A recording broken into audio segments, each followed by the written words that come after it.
All right, I gotta make sure my microphone up. You guys all know Eric Westby, right? So he's watching us right now, but he can't hear us. So he said, "I'm watching you." And I said, "How very Orwellian of you."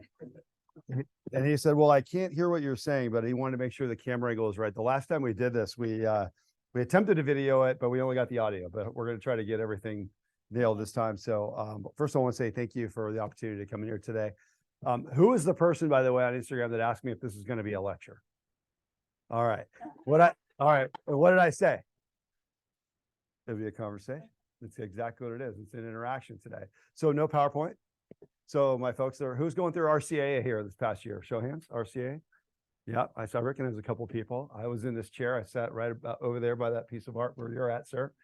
4 years ago, went through RCA. Eric was unbeknownst to me at the time, but became a very good friend. Now we consider him a mentor and a very close friend over the last 4 years.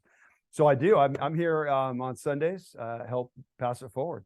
RCIA, I do dismissal. I guess I'm filling in this weekend again. So it'll be 4 weeks in a row, which I've never done. So I love doing it. It's one of my favorite things to do, to talk to young professionals, adults, people that are on their journey.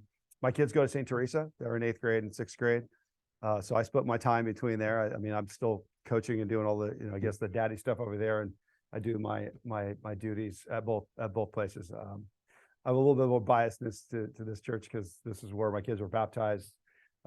Eric and Father Steve were awesome when we were going through COVID issues during the pandemic over at St. Teresa. Things kind of halted, frankly, over there. There's people that were afraid to come in, and we had teachers that were kind of coming and going, and the children weren't moving along in their education.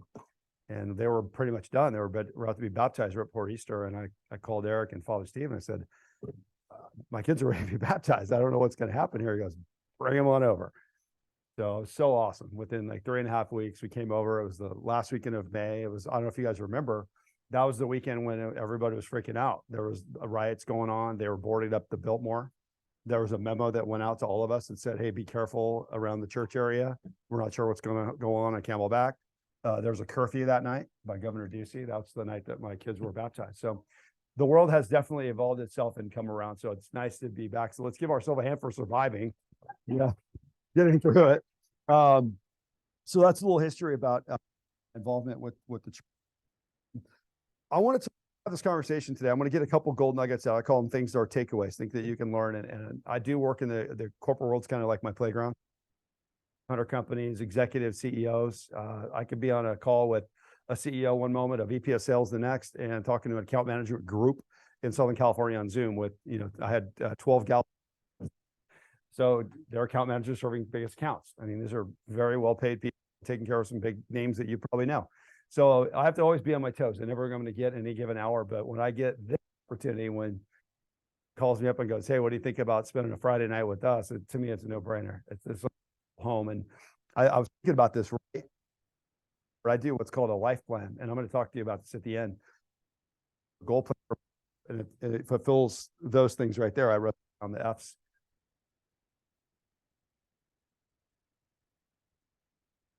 At Paradise.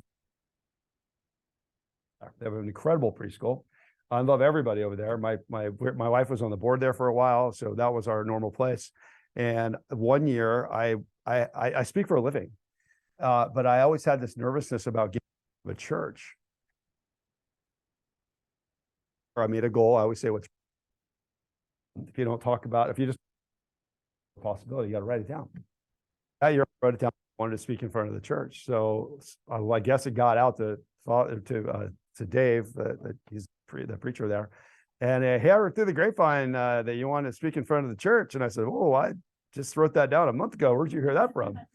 And he's like, well, your wife told me you're a big goal guy, and by the way, I need a little bit of help. I said, so are you just leveraging your time because you're tired of hearing yourself, or do you really want me to talk? And he's like, no, it's kind of both. Yeah, I want to hear from someone else other than myself. And I remember, oh my gosh, I was so nervous. They did it in the smaller church. If you've been to that church, there's the big one and there's a smaller one, and everyone's right there. I mean, they're right up on you. And that was the first time I ever got up and actually officially spoke in front of a church. And I gave myself probably a B- just because I had a little bit of nerves and anxiety. And as a speaker, I don't get nerves or anxiety. I get anxiousness as of excitement. So I know I'm a barrel of energy and I just want to fire hose you. But it's never like, oh my gosh, I'm going to get in front of the people and speak. But I felt it that day. And I always say, careful what you ask for. So I fast forward now. Every Sunday, I'm speaking in front of people. I'm speaking with you. So I've gotten way more comfortable. So thank you for allowing me that opportunity to feel comfortable with you, because you guys make me feel like I'm at home. So thank you for that. So let's talk. So we're going to talk today about 2023 goals. We have resolution. Okay, I'm not going to rip on resolutions. We kind of know scientifically they don't work. It's okay if you have one. I'm going to hopefully flip the script for you in the next couple of minutes and get you to think a little differently. Resolutions, if you look at the base word of resolution, it's what? What's the base word? Yeah, resolve. So you say, I'm resolving to do what? Who's resolving to do something this year? You're going to make a change. Who's got one? What do you got? What's that? Okay, in the back. They're behind you.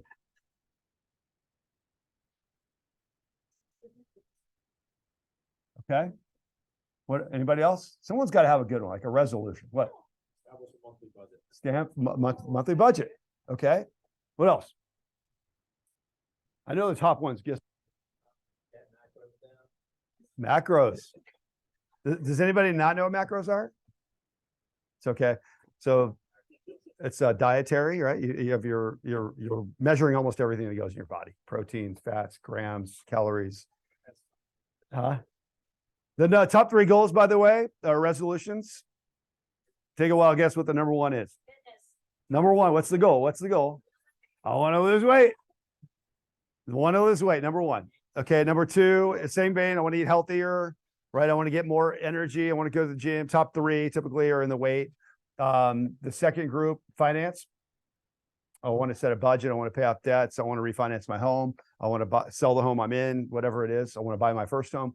Usually in the world of finance. Interesting. What is not there? Yeah, interesting. I wrote it up there at the top on purpose. Faith. Most people don't resolve that. We don't resolve that. So resolve is exactly what it is. I resolve that I'm going to go do that thing differently. Okay. What I want to challenge everybody to do is think about resolve is another way of seeing it in a more effective way is a goal. So a goal is what? Specific, measurable, what else? Attainable, realistic, time-bound, right? There's whatever acronym you want to use. There's a bunch. Now, the most common one is SMART. Now, I'm going to tell you my challenge with SMART. You have specific, measurable, attainable, relevant, and then time-bound. Here's where I struggle. And this is why I came up with my own. Relevant. If you're going to set a goal, shouldn't it be relevant? I mean, are you going to make an irrelevant goal? I just don't understand that element. That's always struggle with that. Attainable. Attainable. Do you think when Bill Gates went to friends and family, most of his business was financed by friends and family and credit cards back when he started Microsoft? And he pitched the idea. He's like, I got this idea. It's going to be this box. Okay. It's going to sit on your desk, computer, right? And we're going to have the ability to do these things with it and send information right around this. And he had this more technical way of explaining it, and people laughed at him. Like, you're crazy, man. You know how long it took us to figure out the phone? And you're going to have this network that's going to go and communicate through a computer. But no, it's better. There's going to be a system within the computer, right? Windows and all these things, and it's going to organize, and people thought he was crazy. Well, of course, there's a few good people that believed in him and they invested in him. And of course, they're all his dear friends and they're all billionaires. Elon Musk, whether you like the guy or not, okay? He had a dream that he goes, what if we could take people out to space? We could take a rocket. Now, I'm 50. I don't mind telling you that. I remember when the space shuttle exploded. I was in junior high school. I'll never forget that day. Back in the day, when they would launch something like that, it was a big deal in our country, NASA. We would watch it on television. And they have these booster rockets, right? And they would send it up out of certain parts of the gravity, and then it would relaunch it into space, and then they would what? Fall into the ocean, right? Lots of millions of dollars falling into the ocean and just waste. So Elon says, well, why don't we just take rocket boosters and make them efficient where we can bring them back down to Earth? They literally come back down to Earth. They can turn upside down, and we can literally plant them right in a circle on a piece of pavement that's about the size of this room. And all the NASA people said, you're crazy. No one's ever done that before.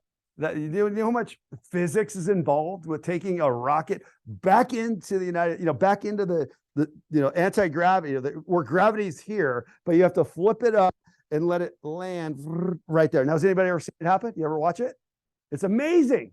I watched the first time it happened because I couldn't believe my eyes, but he believed in it. Electric car. You're crazy, right? Attainable. So here's my challenge. If you have a goal and it's huge, write it down.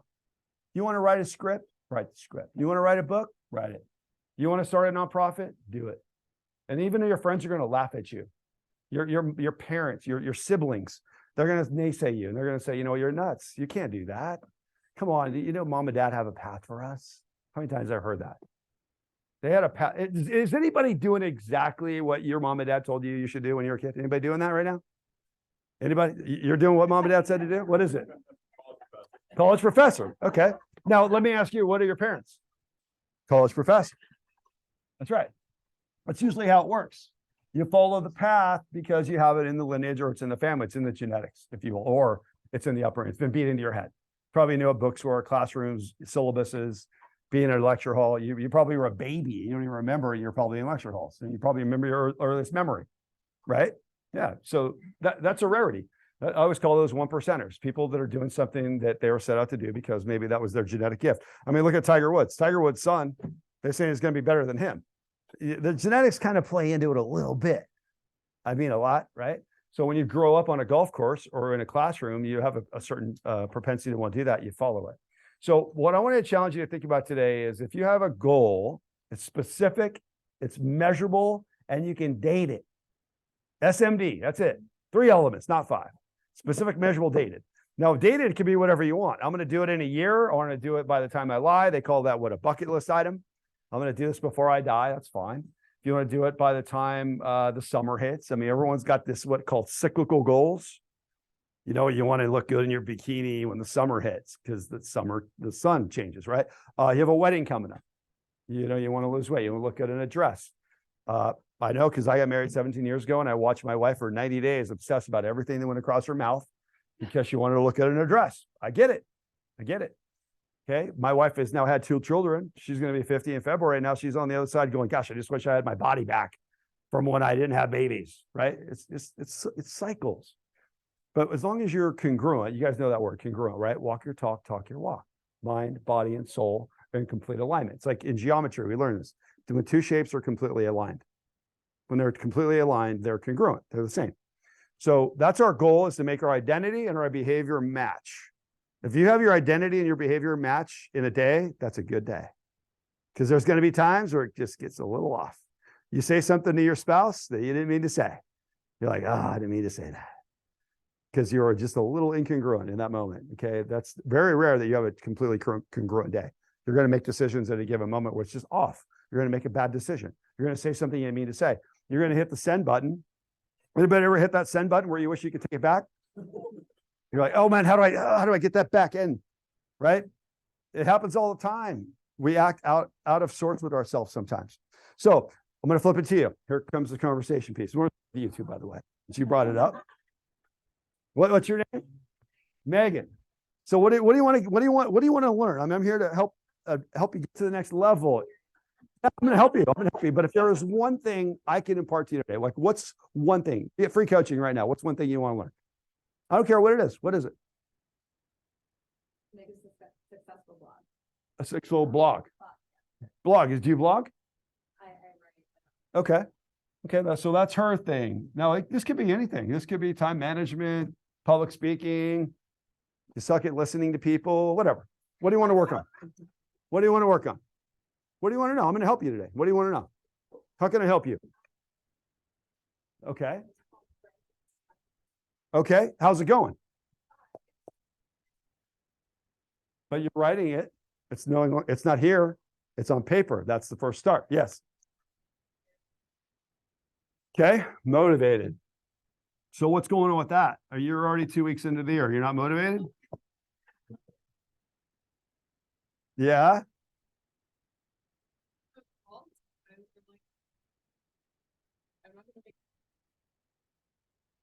But it's nighttime. I don't want to go anymore. Yep. Okay. I'll hit that one. Hold on, right behind you. Yep. Ooh, you said my two favorite words, consistent and disciplined. I'll hit that. Say, yeah, self-discipline. Okay. So what's the difference between self-discipline and discipline? Is there a difference? I don't think so. Okay. It's not a trick question. Okay, what else? Yeah. Fears. What's your fear? Maybe. It's not maybe. It is or it isn't. Failure. There's no maybes. It is or it isn't. Fear of failure. Failure. Failure. There's no such thing as failure. It's only feedback. You understand that? Either you do it or you don't, right? Okay, let me give you an example. I want you to try to take this pin out of my hand. No, don't do it. Try. What do you think? No, just try. No, don't do it. You have to try. Try hard. Try. Will we Just try. Gently. Just so you're not doing it. What do you want me to do? No, you can't take it. You did it. Either Well, I'm just not gonna do anything. you either do it or you don't. Oh, okay. Didn't Yoda say this in Star Wars? Do or do not. There is no try. There is either do something or you don't do it. There's no try. Language patterns. We talk to ourselves at the pace of 1,200 words a minute. Most of it is trash. We don't wake up out it every day going, man, I'm so pumped up to be alive. I can't wait to go to work today. Man, I got so many emails in my inbox. That's awesome because people love me. You know how many text messages are in this phone that I get to respond to? They're going to freak me out when I get out of the shower. It's great. That's not how we talk to ourselves. We talk to ourselves in fear, in stress, because we're reacting. Those are called the F's, by the way. There's another set of F's out there. You probably know this from if you're in a dangerous situation. You have you try to befriend, fight, flight, freeze, flop. That's what they call it. The F's. That's not what this is.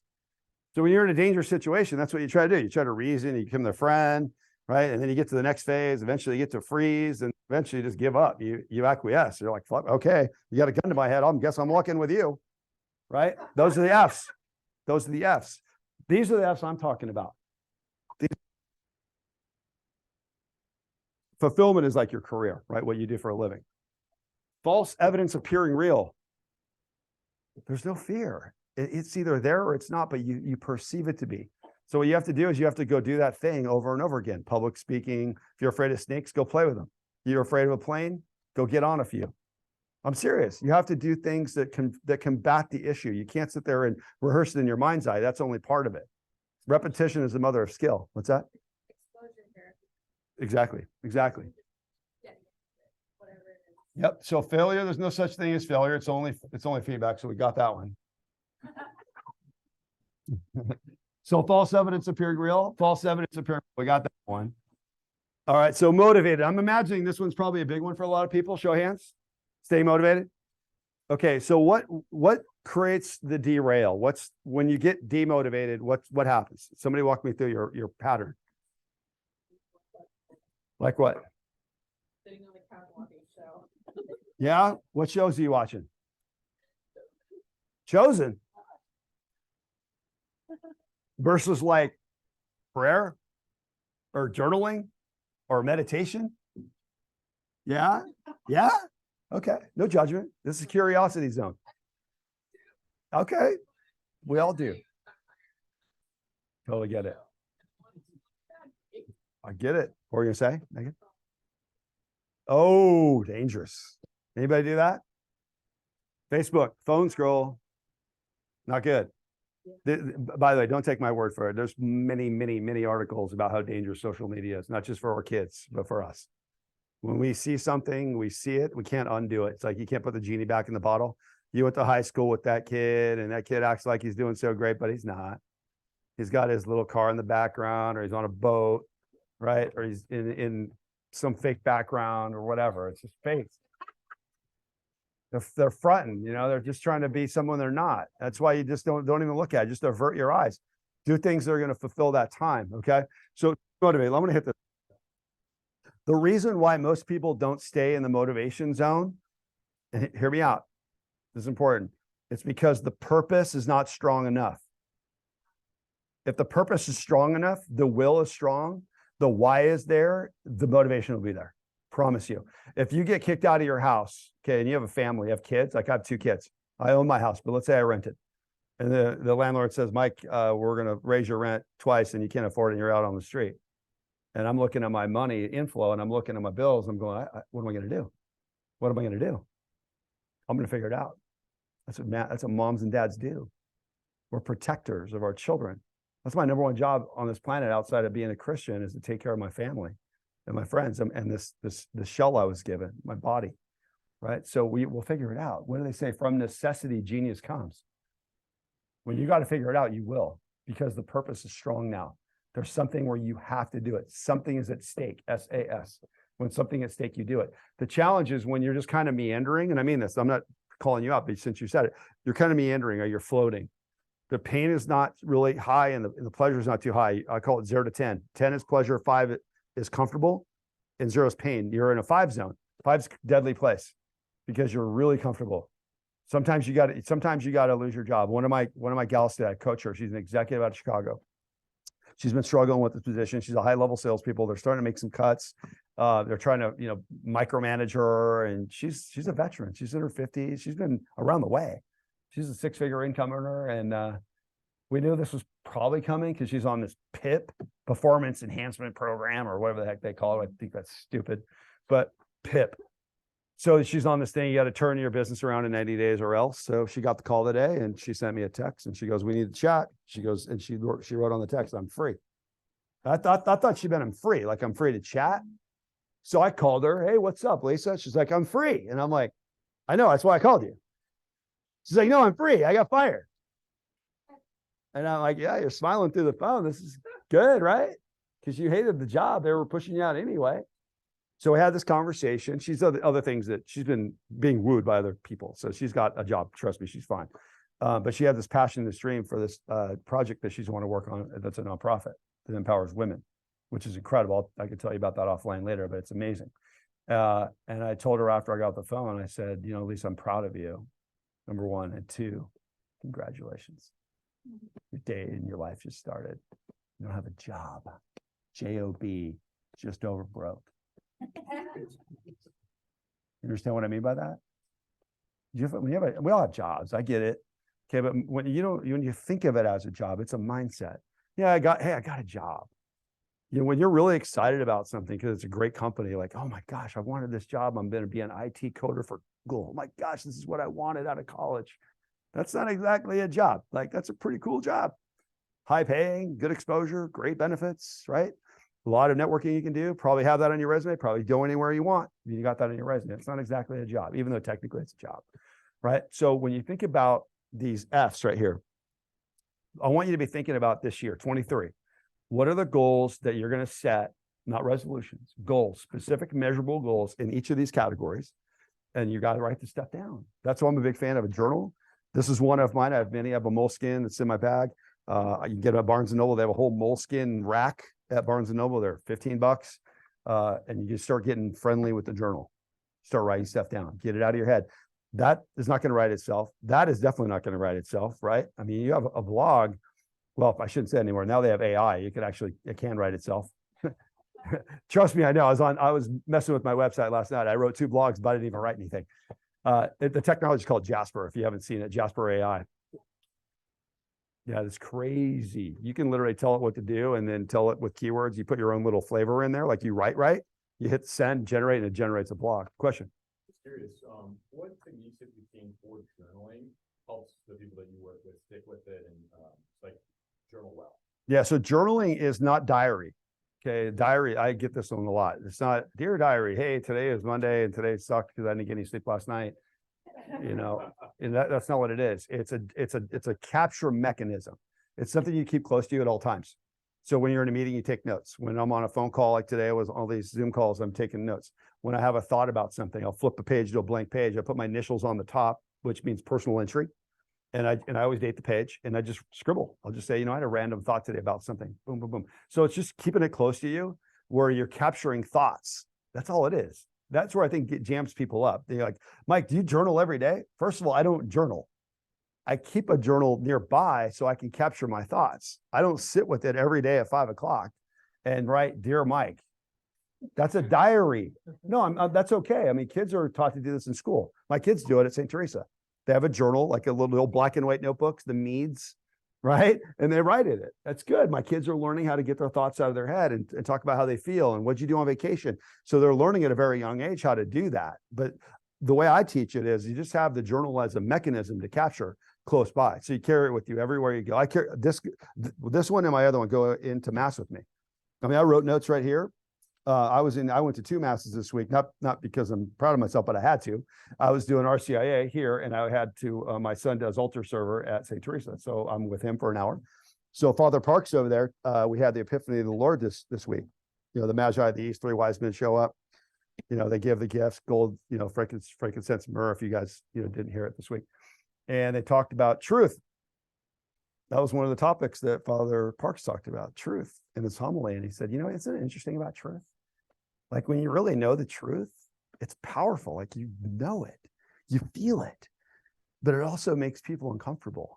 And sometimes people even look at you and go, oh, so you're better than me because you know the truth? Like, you know something I don't.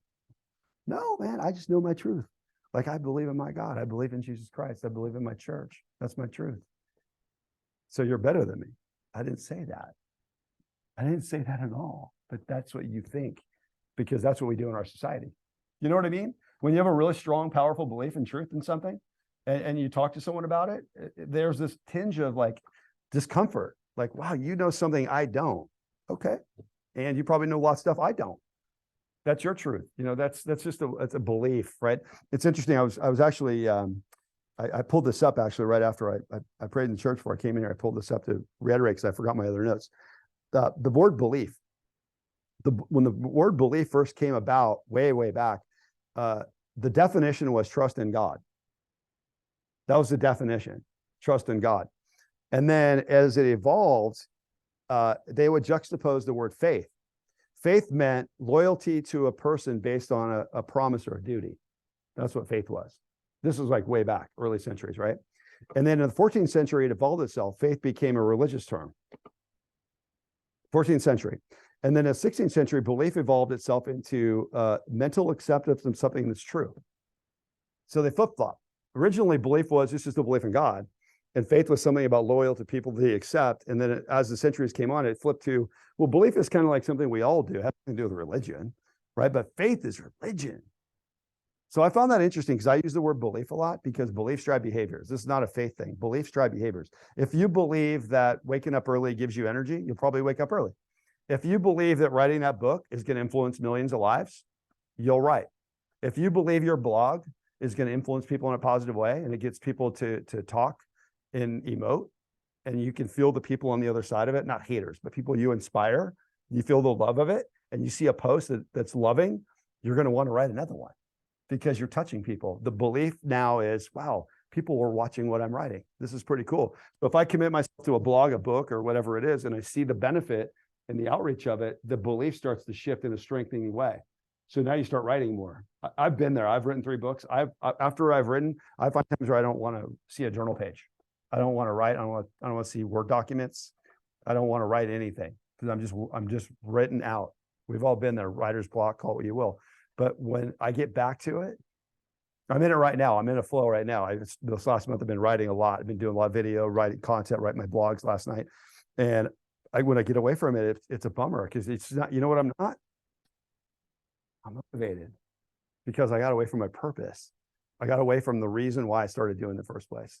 It just became a chore. Sit down every Sunday night for an hour and write. That's what I used to do. I dedicate 1 to 2 hours every Sunday and write. Haven't done that in forever because I got away from my purpose and my why. So when you get really reassociated with the action and the purpose and the why, you'll write all day long, but it's just reassociating with that. So staying motivated, you got to really think about the purpose of why it is that you want to do it. You have to write this down. What's the reason why I'm motivated to go to the gym? What's the reason? Now, what do you think most reasons are? You tell me. It doesn't have to be yours, but why do you think people want to get fit? They want to look good. Yeah, they want to be healthy. They want to have more energy. But you know what the challenge is a lot of times, especially I know with my clients, a lot of it's aesthetic. I had a guy tell me, this guy's 42, by the way, married, kids. I get it. You know, he's got the dad bod or whatever. And oh man, we got this guy's trip this summer, and we're going to be hanging out at the Mandalay Bay pool. You ripped. We're going to have a six-pack. I'm like, wow, bro. Okay. So that's the reason, that's your purpose. Like, that's why you're getting up every morning and just crunching it out, because you picture yourself at the Mandalay pool. I mean, you have kids.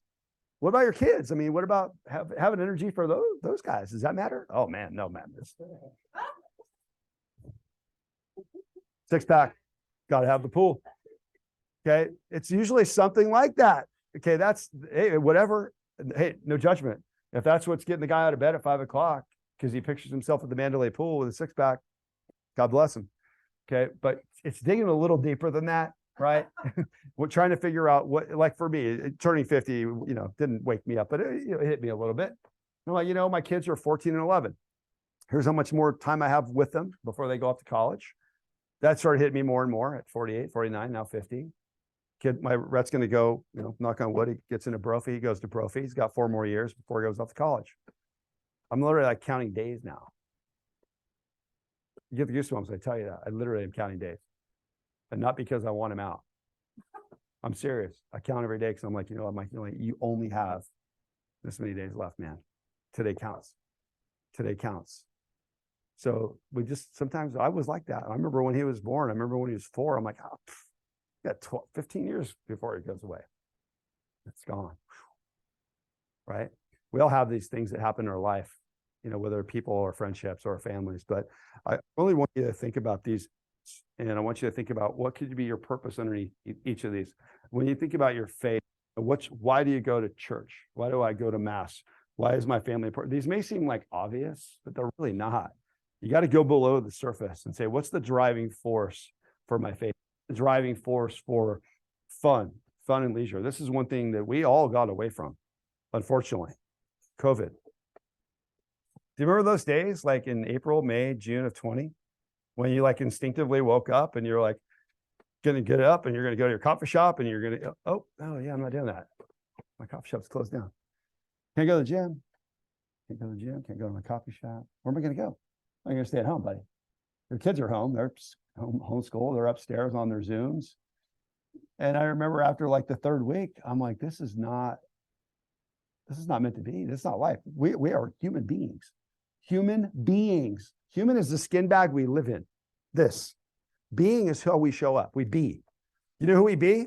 Connectors, lovers, meaning we love people, right? We connect with people. We're growers. We want to grow. We're contributors. These are 6 human needs that have been around forever. And you start stripping of us our human needs. It's not about politics. It's not about right or left. Not about the pandemic. That's just a reality we all went through. So when it comes to fun, I make my clients, I make them come up with goals this year. I said, guys, we're out of it now. We're looking at a good long runway, full year. There's going to be none of this stuff happening as far as we can see, right? But let's go out there and let's set goals. Let's write it down. I'm going to take a vacation finally because I didn't get to go do that thing in 20 and 21. So I'm going to write it down. It's going to cost me a little bit of money, but gosh darn it, I'm going to go do that thing. Then you commit to it. So whatever, you know, you should have goals in each of these categories. Remember, fulfillment is career. If you're not fulfilled, you know, what are you doing it for? Question. What do you do with what's your insight when all of those are overlapping and you have to prioritize or figure it out? Yeah, I mean, there's this myth, right? That they've seen this probably before, that there's this thing called the wheel. I always laugh. There's typically 5. I added friends and family, they usually put together. Okay. So you have 1, 2, 3, 4, 5. That's career. The fun is one I added there. So if you put those together, they call it the balance circle, right? So you put the pie graph and you cut it up into fifths, right? And you say, well, where am I at in this? Like 100% fulfilled. Okay, if this is my health pillar, about a 50%. 50%. Okay, my marriage. Okay, let's say my marriage pillar, my family pillar. Oh, it's about 80%. Okay, my career pillar, hate my job, so it's like 20%. Right? And you look at the wheel, like, oh, can that wheel turn? Can it roll? Have you seen this before? It's kind of goofy. I mean, I've seen a lot of seminar speakers do it, but I get it. It's trying to create balance. I've never had a time in my life where this was totally balanced. It was like 8, 8, 8, 8, and 8. Wow, this is gonna roll nice. It's like 10, 5, 2. So it's always clunky, right? There's no true balance. I remember I did a speaking event when I was over at PVMC. We used to bring some CEOs in. They have a pretty notable group in there of people who have come and go. They're snowbirds from around the country, CEOs, very big group. I know you guys do too. St. Teresa's got a lot of very wealthy, influential entrepreneurs. And we used to tap into them. And we used to ask people to come to. Gary Tucker used to work at Motorola. He was one of the big execs in the Motorola. Great guy. He's part of the church there. And we're on a, it was like, it was a panel of them and me hosting it. So I would ask them questions. And they asked the questions, hey, Gary, talk about work-life balance. He literally laughed. He goes, what is that? I mean, this guy's what, 78 years old, got enough money than you can imagine, you know, founding Motorola, being one of the co-founders of Motorola. And he tells real life stories about when he was an executive, when he was a CEO, he's got grandkids now, of course, great grandkids. And his belief is there's no such thing. He said it point blank to people like you. Gary Tucker said, don't try. You're never going to get there. It's never going to happen. Huh? Well, whatever. He was the second, whatever. You Google him, whatever. He's worth a lot of money. Gary Tucker's worth a lot of money. He's a good guy, by the way. Gary Tucker's an amazing guy. He shared incredible knowledge that day, but he was honest. And he said it's an aspiration. That's what it is. It's an aspiration to be able to create a perfect strike of life balance where you're like an 8, 8, 8, 8 and everything, wheels itself. So when you think about your career and your life, all I say is you try to find the areas where you're deficient the most. If the wheel's at a 2 and something, let's give energy to that. If you haven't been to mass in a long time and you're not contributing to the church, you need to turn that around. You write it down, say, that's it. In the next 6 weeks, I'm going to go to mass 5 out of 6 times, and I'm going to go meet with Father Steve and I'm going to do confession. Great. So now that 2 goes up to an 8 because you made a commitment to it. But the challenge is we don't take inventory in the areas that we're down because we avoid it. We don't want to look at our bank account when it's down. It's like, oh, I don't even want to look. I don't even want to open the mail because I know what's going to be in there and it's not going to be good. So what do? We avert our eyes. We're not motivated to see it. But sometimes, you know what I say? There's a metaphor for this. You got to step on the scale. Step on the scales. You got to open that envelope and see how much money you got in your bank account. You only step on the scale at the gym and see how much you weigh. You got to go to your spouse or your friends around you and say, hey, I'm working on myself. What are some things I can improve upon? They'll tell you, I've done it. It's not fun. I do it with my wife. I got to gear up for it. I'm not going to lie. I got my journal. She'll ask me, she's like, are you ready? You got your pen? Are you ready? I'm like, go ahead, bring it on.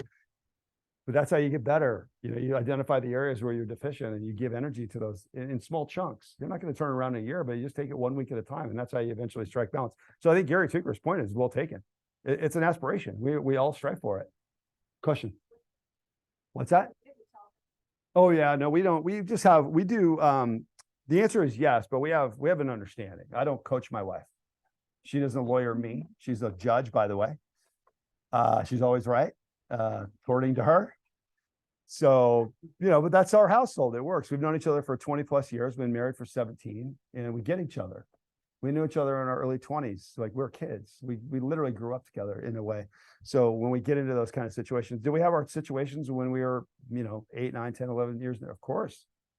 I mean, I can't tell you the last time I yelled at my wife. I'm not a yeller, but we used to get in fights. I mean, it was just natural. You get in a fight about something about the kids are screaming in the background and you're trying to yell over them. And you're like, what are we doing? We're trying to love each other and love them. Why are we yelling at each other? Eventually I get to a point, I don't remember what age, where I said, I'm done. No more yelling. Even my kids do something screwy at school. I'm like, buddy. You know better than that, right? Just level with them. Question. Best marriage advice. My best marriage advice is to create what I call rules of engagement. Rules of engagement. These are things that you have an understanding between each other. Like we have certain rules of engagement. My wife, when we're in a heated argument, I want to solve the problem now. She does not. That whole age-old thing of going to bed mad, that's went out the window a long time ago. She will go to bed mad, and I'm okay with that. There's times where I'll sleep in the spare bedroom, and I'm okay with that too, because I know the next morning it's do overtime. But see, I want to follow her into the bedroom and say, babe, close the door, go, let's figure this out. She'll look at me, she's like, Michael, you're breaking the rules. I'm like, but. And it's frustrating, but you know what? I got over that 6 years ago. So what I don't even follow her to the bedroom anymore. She goes off into the bedroom, reads her book, falls asleep, wake up the next day, kiss her on the forehead, say, are we good? She's like, I'm in a better place. Right? It's just, we talk about it. We talk about it, but it's not in that moment. She's not ready to talk in that moment. I am, she's not. So we find when there's peacetime, I call it peacetime. There's peacetime and wartime. So you have rules of engagement that are understandings between each other about whatever it is, arguing, the kids, having a united front, how you parent. And we have them, we have rules of engagement. We worked on them together in peacetime, not in wartime. And we have them, and we do our best to abide by those. And we always have a resolve. We don't leave things outstanding. It's called incompletion. When you have things incomplete. Oh gosh. I mean, it's like half a dozen are the big ones. I mean, we have more than that, but I mean, there's half a dozen that show themselves on the weekly. You know, that's one of them. When we have contention, there's a mellowing period, how we communicate with the kids. I don't know about you all, but like my dad spanked me. Him and I trued up on that. He's like, I was doing the best I could. I'm like, yeah, I know, Dad, but you like, you know, spanking, come on, man. Like nowadays you can get arrested for that stuff. He's like, I know, but that was in 1974. It's different. So we're good. I forgave him. It's all good. He never like beat me or anything, but he spanked me with a belt. I've never hit my kids. That's a rule of engagement. We can get as mad as we want. The P word, angry, but we don't hit our kids. We level with them. We'll take things away from them. That's the beauty of teenagers nowadays. You know what you do? You just take this away. Oh my goodness. It works like a champ. I was in the gym. I work out at Camelback right here, the Village Club. And I heard two kids, I happen to know had chaparral in their pants, 16, 17-year-old kids. And I heard them whispering to each other. He goes, oh my gosh, my parents grounded me. Apparently he went to a party, maybe came home with alcohol in his breath. That's kind of what I gathered. And he was so mad. He didn't know I was listening in. His parents took his phone for one night. They took everything off the phone. Everything. All those points he earned, TikTok, Snapchat, days in a row, popularity, the double diamond, right? All gone. And they hijacked all the accounts, put it in their name, username and password, and they handed it back to him. You know what he's got on it? The phone access, text message, and email. That's it. He was livid. And his buddy asked, you can tell his buddy is like a senior, a little bit older. He goes, man, what do you like? He goes, you're driving around. They didn't take your car. They don't care if you go out. He's like, dude, they took my apps off my phone. And I'm like, my dad took the car keys, put me in my room, took the landline out of the wall. I know I'm dating myself. And I didn't leave for a weekend. Like Friday through Sunday, I was in my room by myself. I could go to the bathroom and come in and out. They'd feed me, and that was it. I was grounded for a weekend. This kid gets to drive around, fancy gym, do whatever he wants, hang out with his buddy. He gets a phone, but he doesn't have river, bro. This is the world we live in. I know. 100%. This is scary stuff. Yeah, it's scary stuff. Okay. So great questions. I would write them up, but you guys were pointing at me so quick. But I want to make sure this consistency and discipline. This is my favorite thing since you put them together. That's actually, it's one thing to be consistent, but to be disciplined. They're kind of cousins. If you're a disciplined person, you're probably consistent. Does that make sense? Like you wake up at the same time, you're a 5 o'clock riser, or you go to the gym every day, or what, you go to mass every Sunday. You're consistent. Probably it's some discipline there. I can deduce that. But when you have them together, it's powerful. But the reason why there's probably consistency and discipline is because there's something that's driving it. There's a reason. There's something at stake. Like if I went to you all like for fun, and we've seen these there's even YouTube channels that do this now. Okay, hey, just so you know, we have a little game we invented today. AJ knows, I know, but you don't know. So anybody who's in attendance tonight, yeah, and we're going to call it being the best Catholic for the next week. We're going to give you $500,000 cash because we got an investor that really believes in the church and wants to see what goodness we can bring out of people. Okay, everyone in this room, people allowed or people in this room, no one that's not here, people videoing in, people on social, they're going to watch the recording. I'm not in. So you're looking around the room, you're like, I got a 1 in 50 chance. This is pretty good. All I got to do is go out there and be a good Catholic. Heck, let's go do it. And we're literally going to give you $500,000. Now it starts to change your belief, right? Some of you would say, it's not real. But what if we prove it to you? Like, it's for real. You change your belief, you change your behavior, because now there's something at stake. Why does it take money to go be a great Catholic for a week? Why does it take money? It's usually things outside of ourselves that motivate us, unfortunately. It's the bathing suit. It's the Mandalay pool. It's $500,000. It's the new car. It's the neighborhood you want to live in. Why can't it just be this? It's gratitude, the feeling that you get when you wake up every day and say, I'm really blessed to be alive. I get to talk. I get to walk. I get to share. I get to love and hug. I don't have to. I get to. God gifted me another day, and I'm going to go out there and I'm going to walk this earth. I'm going to contribute and give. So when you're consistent and disciplined, chances are pretty high that there's a lot of tie into the purpose and the drive. So I think one of the things I hope you're hearing from me today, whether it's the goals there or these things here, is getting really reassociated with what's the purpose and the why. Why are you here? Why are you here? I mean, let me ask anybody who wants to raise their hand. And I want you to be honest with me. I'm all about authenticity. Why did you come tonight? Tonight?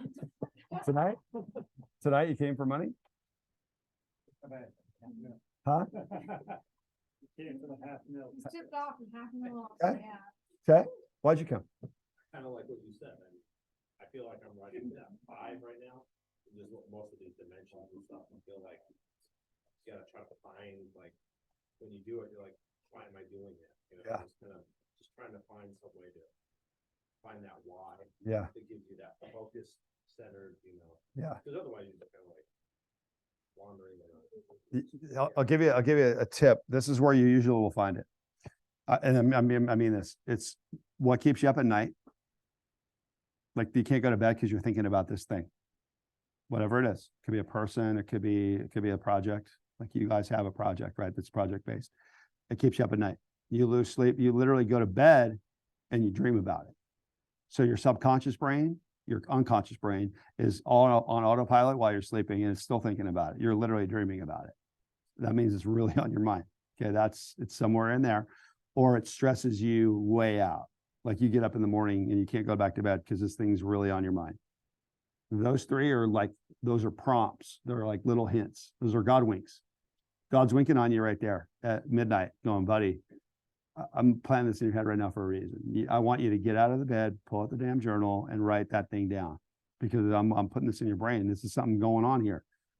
I have vivid dreams. I remember my dreams. Some people don't. My wife doesn't remember a lot of dreams. She remembers the bad ones.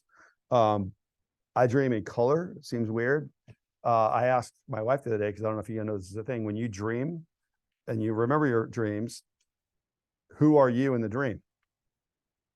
Are you your 15-year-old self? Like, if you're in high school, you picture yourself in high school. Are you 15-year-old Mike? Or are you adult Mike in the 15-year-old body? It's kind of creepy, but you go back and you think about your dreams. It's weird. I'm usually at the stage at that point. Even though I know intuitively in my mind, I'm like, okay, I know I'm in a dream state. I know I'm in high school with a bunch of my friends from high school, and I know I'm seeing everything, but I know I'm seeing it from a 16-year-old's vantage point. Most people don't do that. Most people see themselves as the adult self going into the 16-year-old body and seeing themselves. Does that make sense? So, I mean, there's dream specialists. One of my friends is one, so she was coaching me on this stuff. It's crazy. But when you dream, it's the thing that's been on your mind all the time. It's on autopilot. I don't know if you know this. There's a great book called The Biology of Belief by Lipton. Came out years ago. He's a biologist, cellular biologist. And he was not a motivational guy. He wasn't in the world of, I want to go out there and be a rah-rah guy.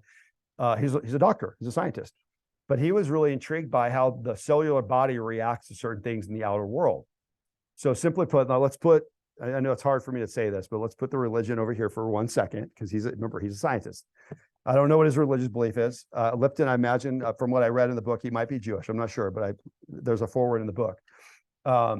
He talked about there's the outer world out here, right? So, like, the fact that you're sitting there and I'm here, we're 10 feet apart, that you're the outer world. You're not in my body. Literally, I have cellular things happening in my body, my bloodstream, my immune system, my defense mechanism, all that's happening in my body right now. Now, as soon as the external event, what's funny? I got a hair. This is an interactive thing. No, it's not. It's a story. It's a conversation. I got to know. All right. All right. All right. I'll let you off the hook. I thought we were being authentic. My gosh. All right. So the things that are happening in my body. Yeah, no, I will. So what's happening over here in the outer world is not, it's not in a relationship here. Like what's happening in my cellular body right now is not related to that. Now I know you can get really, mystical and all that stuff. It's, oh my gosh, the universe is connected. I get all that metaphysics. I get it. But scientifically, you're there, I'm here. You're not in my body, you're over there. But you do something, you throw something, you come at me, you come up and hug me, you do something at me. What happens in my brain? The nervous system, it hits my eyes, my ears, my senses, and it hits my nervous system. My nervous system sends the energy down to that part of my body. So let's say she came at me with like a weapon, and it literally like was a knife or something where my body goes, oh my, she's got a knife. I immediately sense the nervous system into fight or flight. So now what happens to my body at the cellular level? Blood pressure goes up, right? Heartbeat goes up, right? Things start moving a lot quicker in the body because of some external event. Okay. The challenge is that we don't realize sometimes that right at that moment, we have a choice. We have conscious choice. When she's coming at me, I could laugh at her. I could go into fight or flight. I could hug her. I could do a lot of things right there, but the natural reactions are going to be based off of programs. 95% of our brain, when our brain's on autopilot, okay, think of like a computer that's on. 95% of it is programmed. And it happened between birth and 7. How to walk, how to talk, how to react to something, how to have fight or flight. It's in your genetics, literally. It's part of who we are genetically. And then from 7 on, there's a quote. You give me someone between birth and 7 and I'll show you the man or the woman. Powerful. Give me that person. Like you hand me the baby from birth and I'll take that little baby to 7 and I'll hand it back to you and say, we already know how this man or woman is going to turn out. Because after 7, it's all just learning, education, right? How to do things, language, those things. All those things that are programmed have happened from birth to 7. And you get a good indication of where you're going to be. So if you have any children over 7, like I do, I can't do do-overs with Colton Rhett, but I can instill value systems. I can instill knowledge, right? The things, church, going to church, that's something that it's a learned behavior that they can learn beyond 7. So when you look at what's happening when you have reaction, we can control the reaction by consciously choosing to. The challenge is most people don't realize that power. They just react. And then the cellular body reacts to it. That's how you have stress. That's how you have stress because of the external world. So when you cushion it and say, hey, look, I know my job is hard. It's very stressful. I work a lot. And you say, that's the external world. But you take on that stress, your nervous system is going to send energy to whichever part of your body. Everyone stresses in different ways. For my wife, it's her back. She gets lower back pain. It's stress related, guaranteed. For me, it's more like in my sides, like just tighten up here. That's where I feel stress. I don't get headaches. My son, he's 14. He feels stress. He gets headaches. His manifests itself up there. So everyone's different. You all have your spot where your brain goes, here's where we're going to send stress. Here's where we're going to send stress because of the external world. Does that make sense? Question?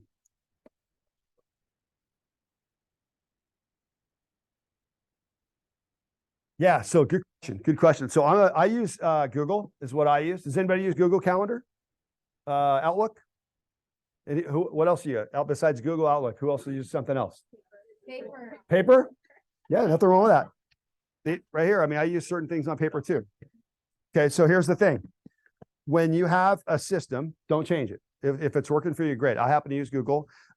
What I do with these goals, once I write my goals down in each of these areas at the beginning of the year, I usually do it December, January. It's set for the year. So it's a 1-year goal plan underneath each pillar. I might have 5, 6 goals under each pillar.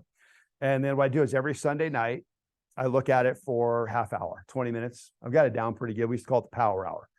My office is at the Esplanade, right next to the AMC Theater and the Canby. Those high rises right there. I'm on the 7th floor, right down the street.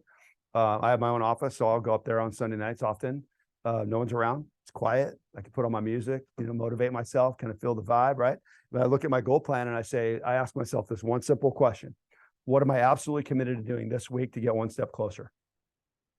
What am I absolutely committed to doing this week to get one step closer? And then I apply that question to every single one of my goals. So I have a vacation that I'm planning for this year, for example, under my family pillar. It could go under fun, but I put it under family this year. My son's turning 15. He loves the Yankees. He's never been to New York. He wants to go to New York for his birthday in July. Huh? No, you know, don't take him. What are you, Boston fans? New York, Jersey. New Okay. York guy. But he's a Yankee fan. He's got to go see the Yankee Stadium. Oh yeah, okay. Well, you give me your number and I'll let you tell my son that. We'll see how that goes. So we're going to take him to New York. Okay, so it's written down. It's in the plan. And I asked myself this week, Sunday, what am I committed to doing this week to get one step closer? Now it's January. The truth is the answer was nothing because it's too far away. It's July 25th. We're going to plan that. We said we planned it around February-ish, but here's what I did do because I read it just for fun last night, I went on orbits just to see what the flights were around that, just to curious. So I did some little act towards it. Did I book the flights? No. But guess what? I'm going to be in that office again on Sunday and I'm going to see that goal written there. And I'm going to ask myself a question. What am I committed to doing this week? Now it's going to get closer. Eventually it's going to be book hotel, book flight, right? Plan trips, buy tickets, all that stuff. And then it'll be done. So whether it's planning a trip or saving money, I know a lot of people in my goal plan or my coaching practice, they want to do something with money, want to refinance a house, put money aside for their kids' college fund. So I asked them the question, what did you do this week towards that goal? And they said, thanks for asking. I actually met with my financial planner and we went through my budget and I realized I'm going to set aside $200 a week for the foreseeable future. So I took one action towards that goal and I'm going to do it 52 times a year. So I use Google, but I put everything in time blocks. I'm a big time block guy. If I put my calendar up here, it would probably daunt you because it's like everything in there from workouts to tonight. You know, it says 8, I'm here. Tomorrow I can look at my calendar. I've got kids stuff in there, but I use the calendar that syncs with my laptop and my phone. I'm looking at the calendar on my laptop at all time. I do a weekly snapshot so I can see the whole week all the time. Now, I don't do daily or monthly. I just look at the week. Here, what do I have between Monday and Sunday? And I'm always looking ahead. Okay, what do I have on Sunday? What do I have this weekend, right? And then you do it again on Sunday. So I call it Sunday planning. If you got into Sunday planning, you did it well, it'll serve you forever. I promise you. Question was, yeah. Yeah, so good question. So it's like a record. So you have to do, first thing you have to do is you have to write out what your record is, it verbatim. If you say, I don't have enough time, I'm not good enough, people are better than me, whatever your language patterns are, it's called language patterns. You have to write down the language patterns and then you have to look at those language patterns and you have to rewrite the opposite of those. You have to rewrite them. So when somebody tells me, this is a common one, I don't have enough time. That's a limiting belief. That's not true. You think you don't have enough time. There's everyone, you have 24, I get 24. You get 7 days, I get 7 days.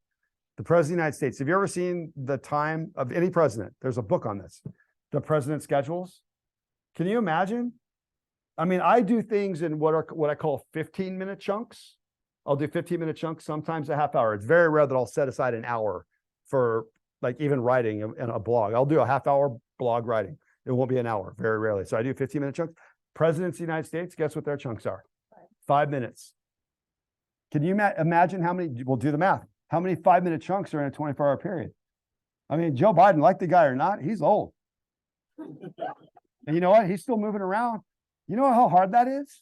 How taxing that is on the mind and the body? I mean, seriously, I give any president of the United States credit because I've seen their calendars. I can't imagine. I just want to look at my staff and go, hey, you know what? I'm good, man. You know what? Run the country for the weekend, man. I'm going fishing. I just got to get out of here, man. You guys are all up on me all the time, pulling me in every direction, every 5 minutes. I just can't imagine living that life. But we don't. We got 24 hours a day, 7 days a week, 52 weeks a year. We have so much time. It's ridiculous. It's how you manage that time and make concerted efforts. It's how you balance the time amongst those things. I mean, of these things, guess where you spend the most time? Where do you spend the most time in these F's? Your job. Well, yeah, that's not on there. Yeah, you're sleeping a lot of times, you're waiting in lines all the times, but conscious awareness, awake time, it's work. You spend more time at work than you do with your kids. I hate to say it. I mean, I'm gonna be real. I work 70 hours a week. Spending quality time with my 2 sons, I guarantee I don't do 70 hours a week. They're in school between 8 and 3, right? I got them from like 4 to 6-ish, then it's homework time. Then I got them for about 45 minutes before they go to bed and they're off to their bedrooms and it's all over again. The weekends, that's where I get to recapture my time. So that's why I do my best, It's not try, I do my best to try to carve out that time in advance. I put it in the calendar. I say, guys, next Saturday and Sunday, we have no baseball tournaments, no soccer tournaments. It's going to be a family weekend. I want you thinking the next 5 days what you want to do. Do you want to go to a movie? Do you want to go watch some of the kid movies that came out? Do you want to go play pickleball? What do you want to do? And we plan it. We put it in the calendar, 12 to 2, we're going to go play pickleball. 4 o'clock movie. It's in there. It's a date. And you know how it is with kids. Once you tell a kid you're going to the movie, you're going to the movie. You can't play that game, right? You can't promise something and take it back, right? So that's why I think committing and putting it in the calendar, it goes back to my philosophy. But self-talk, you have to write down what you say and you have to write down the opposite of it. So I always say to people who don't have enough time, I say, you have an abundance of time. I have an abundance of time. But then your brain goes, come on, Mike, that's semantics. That's motivational Mike stuff. No, it's not. You literally have an abundance of time. It's what you're doing with it. And if I could follow you around for 7 days straight, just on the sidelines and record, it's kind of like putting a chip in your mind and I can see like what you do. I can find a lot of time in there that you're probably doing things that you don't need to be doing, or you probably get distracted with. Social media is one of them, right? Doing things that you don't need to do, watching. And hey, look, I love watching shows just like you. You're watching Chosen or whatever. I love Netflix. And it's like crack. I'm telling you, they got it down now. They got like 3 episodics. It's 11 o'clock. You're like, oh, I can get 2 more in. I can get 2 more in. 2 more in. Right? Am I right? They got us down. It's what you said. It's scary. They know how we think. That's scary. It is scary, but that's why there's no long movies anymore. They're doing episodics. That's why I don't care what it is. You can watch anything, whether it's Walking Dead, Handmaid's Tale, all the famous ones that have been out there for the last couple of years on Hulu. They got it down. They hook you at the very end, and they see that little scroller come through. You're like, oh, I can do one more. It's an addiction. It's part of the brain that triggers. It's literally that's part of the brain that triggers it. Question. Self-limiting, like you use and how you kind of overcome those. What would you say to someone who has like a mindset where they want to do it and putting like realistic limits on with it? Like that's non-attainable, no matter what you do. Can you give me an example? I want to get to Kona this year Okay. I've done so, but do I probably have the capacity to get to Kona this year? Probably not. And how do you realistically assess whether or not your goal, once you've gotten over some like The limiting beliefs. Yeah. So I go, my default, and this sounds easy, but it's not. I have to test my gut. I test my gut out. So I've had goals like that where I really, really wanted it. I'm not sure. I've done it before. Do I really want it? What's the purpose? I've already done it. You go through this mental battle of do I want it? Do I want it? Not want it? Right. And then I try to go back to the big part is, well, why am I going to do it again? What's the purpose? I've already done this before. What am I trying to prove? Am I trying to prove it to myself? Am I trying to break a record? Am I doing with like friends because I'm creating camaraderie?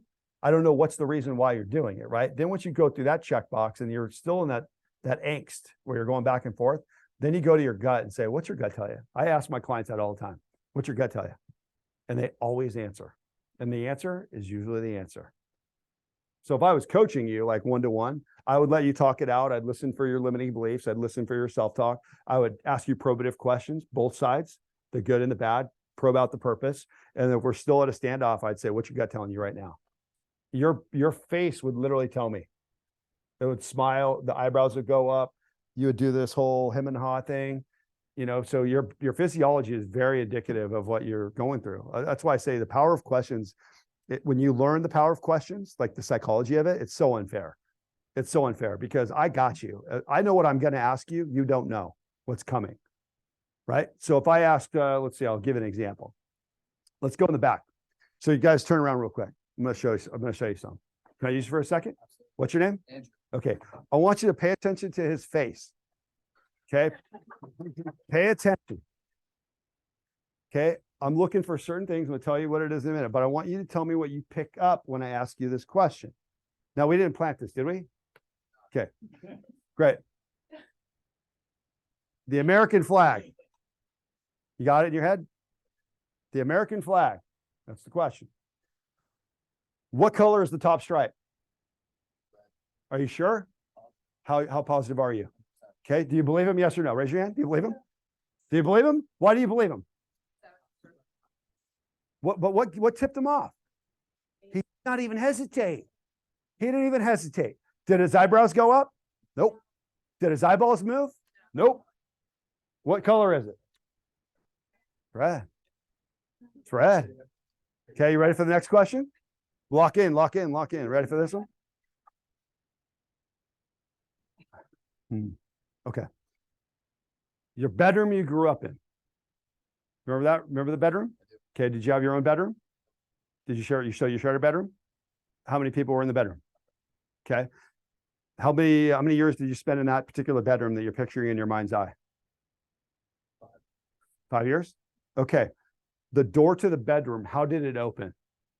Push it forward. Show me again. Push it forward. So when you walked up to it, left hand, right hand. You walked up to it? I use my right hand, the knob's on the left side, I reach across, I push it forward. Okay. Do you believe him? How come you believe him? Descriptive, He- How can I not? Why do you believe him? She can't hear. Yeah, we're talking about his bedroom door when he grew up. He was trying to describe if the door opens up or down, right? He opened his bedroom. So is that accurate? That's right. Said, Yeah, that's accurate, right? Did you make that up? Did you make it up? Okay. How do you know he made it up? You made it up, right? totally- How did you know he made that up? Well, how did I know he made that up? He hesitated first. He hesitated at first. Good pickup. You're closer too. You can see it. What else did he do? Did you notice he made it? Oh, I picked up on. He gave me the cues. But you didn't pick up. So he hesitated. Then he lost eye contact. Then he lost eye contact. All the time. Yep, and he lost. He lost eye contact. And then what happens with the eyeballs is they're going to go one of a couple directions. Either you're going to recall something, or you're going to make some. So his eyeballs ever so slightly went to making this up. He hesitated, he looked down, lost. It all happened like that. You see my point? So when you're talking to people, like you're in sales, you're a parent. When my 11-year-old comes in, it's game over. Mike Colt, let me ask you a question.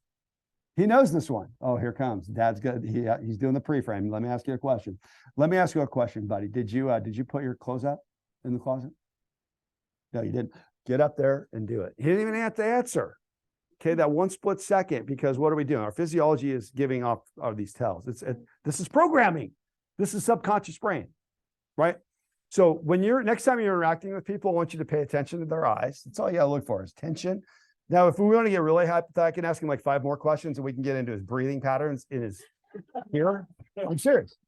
I mean, it's unfair. You start getting into the power of questions because people don't know what's coming, and their reaction is all you need. The answer is going to come without them answering it. Even when they do answer it, the answer is usually not the answer, or something behind it. It's kind of like in sales. Somebody says, I can't afford it. Okay, that's the first answer. That's not the answer. You can't afford it compared to what? That's the second question. Then they tell you, well, compared to my budget, and what you're really saying is you don't see the value. Because you'll spend a lot of money at dinner or on a watch or a handbag, but you won't spend money on this, so you don't see the value in it, right? It's a classic sales technique. Questions? Yes. Yeah, so it's interesting is when I worked for Tony Robbins was my mentor. Okay, so I worked for Tony right out of law school. I worked for Tony for 2 years, or 3 years. 2 of it was on the road, half of it on the road. So we spoke to audiences and we would invite them to live events. And then the other half, I came in-house to San Diego. We did executive coaching. That was in 2000, 2001. So that was around the time Monica and I started dating. Now we went to law school together, by the way. So we were already friends. She was a prosecutor in Phoenix. I was traveling around doing my Tony Robbins thing, as my friends used to joke with me. But we were very highly trained in this stuff. Tony's the best on the planet at this stuff. This is what I just did. He's the best of the best of the best. So we had to learn neurolinguistics, neuroassociative conditioning, disc behavior, you name it, all these different breadths of science and psychology. We had to know this stuff or else we couldn't coach. So she came for a visit one time. I believe I was in Miami. She came to visit me. I was at a cycle out there. And she happened to take out her bag, her travel bag, like her purse bag. And I saw this book sticking out. And it was an NLP book. And it was like audio cassette tapes with flip cards. I mean, it was right there. I could see it plain as day. So she was getting out of the shower and I go, what is that? And she goes, oh man. She goes, if you know this stuff, I got to know this stuff. She goes, you can't be using this stuff on me. So she studied NLP that whole time we dated. Now, all of this stuff I just shared with you, I can't use on her. She's already consciously aware of it. Even if I sit there and I go, hey, Monica, let me ask you a question. She's going to go, what is it, Mike? So I don't even do that anymore. I just ask the question because she knows what's coming. Now, my kids are, getting privy to the ways, but I think it's really powerful. I talk about rules of engagement in a marriage. I think it's important that couples have some sort of communication strategy. Ours just happens to be through that filter. We think a lot through neurolinguistics, language patterns, mindset patterns. It's how we parent as well. And it helps a lot to break through certain things, especially dissension or disagreement. So that's a great question. Yeah. Neuro-linguistic programming. Neuro-linguistic programming. Neuro means mindset. Linguistic means language. Patterns is programs. So it's the way your mind engages language and engages your body and your behaviors. It's called the convergence. When those three things interact, there's what's called a model. So when you can know what the model is, I don't care if it's a weight loss model, if it's a fear model, overcoming fear. I mean, I'm not kidding when I say that. You just got to go do it. When you do it enough, your body's going to tell itself, oh, this isn't so bad. It's not that bad. Yeah. It's not really a good beginner book, but it's one of my favorite books. Sue Knight, Knight, Sue Knight. The book's about this thick. Don't be mad at me when it comes in Amazon. Or it's shipped to you. It reads chapter by chapter. You don't need to read it front to back. You could go to chapter 11 and read about values. You could go to chapter 16 and read about hypnosis. I mean, it's advanced stuff. But even if you got the basics down, like there's literally the chapter in the third chapter about eye movements. It'll show you, it's called accessing. Then you're like, wow, that's pretty cool. I'm going to learn this stuff. It's a great technique. It's not manipulation. It's just how to gain rapport with people so you understand where they're coming from. Neuro-linguistic programming. Sue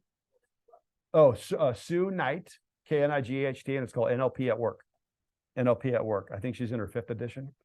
It's a red and yellow cover. It's paperback, but it's nice and thick. It's good. It's got exercise at the back. You can learn your own models. Are you a visual person? Are you an auditory person? Are you a kinesthetic person? That's feeling. Are you somebody that needs to be in decision making? Do you need to hear it 1 time, 3 times, or many times? Right? Some people need to see it 3 times. Some people only need to hear it once. Once you learn people's patterns or models and you know their model, then you communicate to their model. Like if I'm talking Japanese and you're English, but I keep talking to you in my language, we're not going to connect. So I have to morph to your language. So I go get a translation book and say, okay, I'm going to speak her language and I'm going to speak her language. So we have rapport so we can communicate with each other. That's what NLP really is about at the basic level. Great question. All right. More questions. So,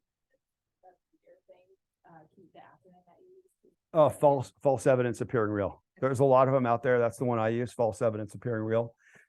It's just something that we create in our minds based off something. Most of the things that we have created around fear, you're not born with fear. The only fear you're born with is fight or flight. Okay, your body knows how to react to things. It's in your innate system. But when it comes to like snakes and spiders, and I was a friend of a friend. He's a coach as well. And we were doing like this coaches forum, and we were talking about the weirdest things that we had ever came across in coaching when it came to phobias or fears. And there was a gal in there. I'd never met her, but I heard the story. It's crazy. She has a phobia of saran wrap. She sees it, hears it, freaks out, like can't be around it. That pulling it out, put it over a bowl, literally physically affects her. So she was going to a therapist, and the therapist is the one that helped her break through. And then she got handed to my friend who's a coach, going to help her get through it. You have to go really deep and figure out where it come from. You're not born afraid of saran wrap. I promise you. You didn't come out of the womb going, oh my gosh, saran wrap. Ah. So what they figured out was she has 2 older brothers. She's the youngest. They roughhoused a lot.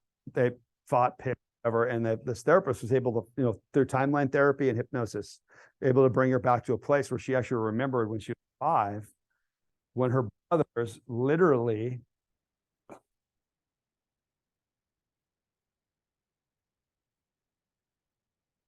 up to her neck.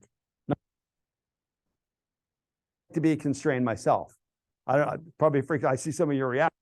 It's kind of freaky, right? You can't even move. That's where it came from. So it's not the saran wrap itself. It's the trigger. That's what it's called, a trigger. So she was able to realize, okay, that's ill-founded. It was my brother's goofing around. I'm really not afraid of saran wrap. It just triggers certain emotions because that's fight or flight. It's based on some real experience that starts to shape her belief. Anybody afraid of heights?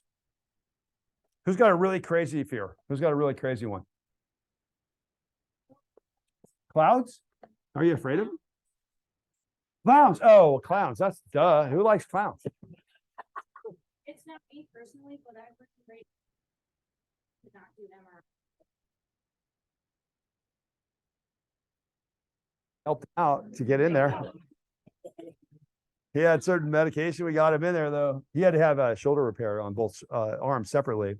And he came home. He came home to our house. I don't remember what day it was last year. And I kind of look at him and go, Jerry, aren't you supposed to be at the doctor? He's like, yeah, kind of left. I go, you left? It's just a scan. He's like, Mike, something happened in there, man. Something happened. Like he sees the tube and he sees the whatever, and he didn't do it. So he came home and we had to retry it 5 weeks later. We got him through it, thank God. But he did have some medical help, medication help. That's all I'll tell you.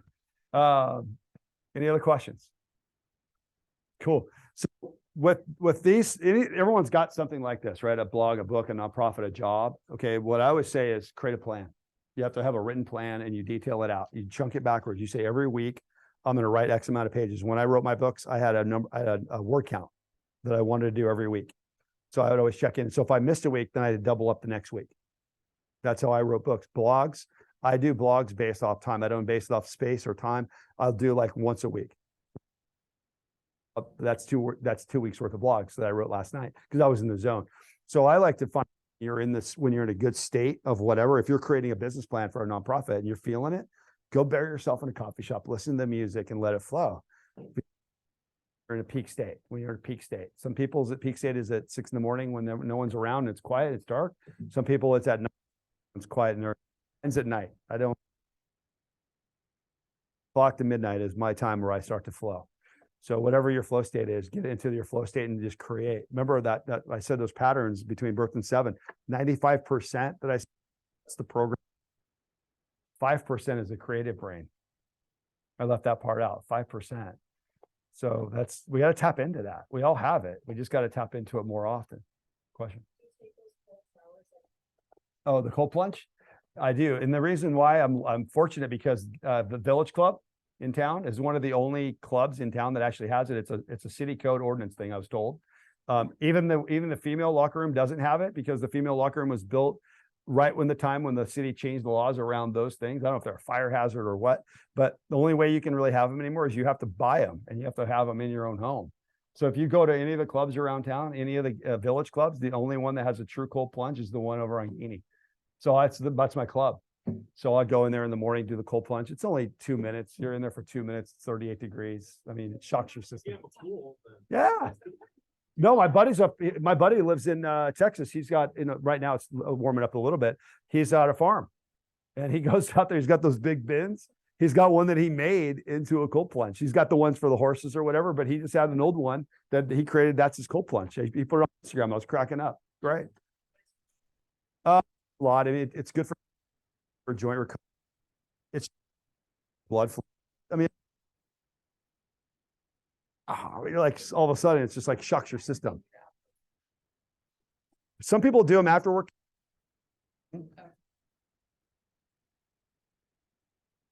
I'll skip it in the morning and I'll do it tonight. It feels good. It does feel good. It works. All right. Any other questions? Is this helpful? Yeah. So, well, that's my hope. If I'll give you my email address if you want to jot this down. Mike@MikeLindstrom.com. There's a D in there. Actually, my website, don't go to it right now because it's either down or it's about to be shifted over to my new one. Because that's why I was up last night with my web gal. It's really not where I want it to be. Mike@MikeLindstrom.com. And by the way, I'm on Instagram. I'm on LinkedIn. I love linking in with people. Last time we did it, I walked out of here, an hour. I had 15 of you hit me on LinkedIn. I accept all LinkedIn. I love linking in with people.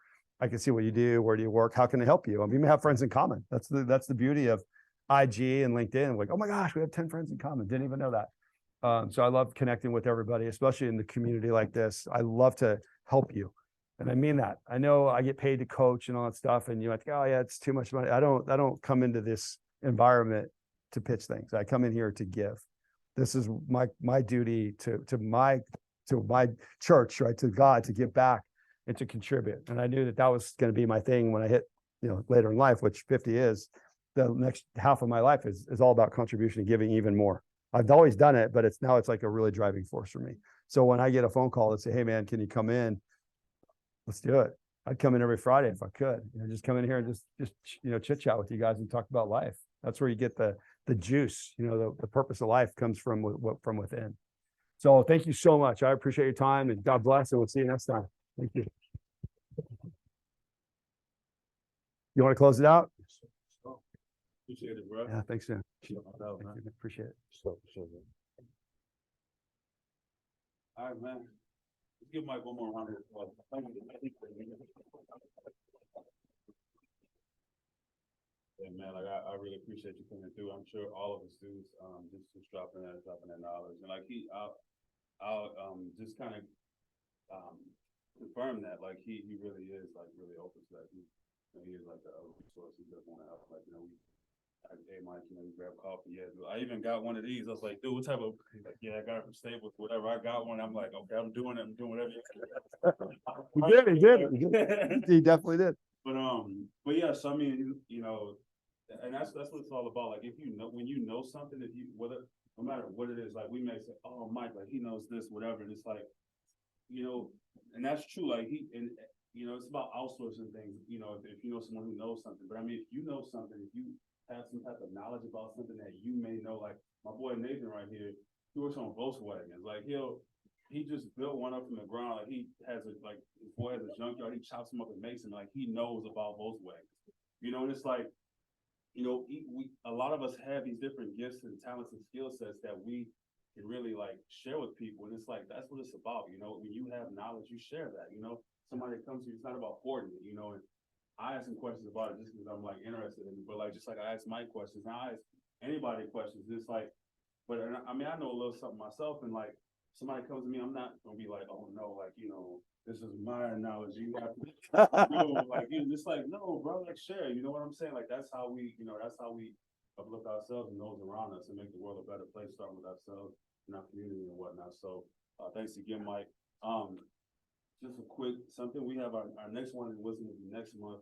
And in case you're wondering, the lady in the corner, Nikki over here, who was like, so what are the different tactics, such and such, such and such? She just spitting them off. I'm like, Nikki just knows everything, bro. Y'all just so Nikki, she'll be doing our next one. And whether she's a psychologist, a psychiatrist, counselor, counselor. I get those all mixed up, my bad. But no, she's solid. She's real knowledgeable in her field as well. And like we chop it up as well. But the book she's gonna be because we have different people coming in, whether it's just like a walk of life, there's something that they specialize in, or a book, or whatever it is. So she's gonna be going over the book, The Ruthless Elimination of Hurry.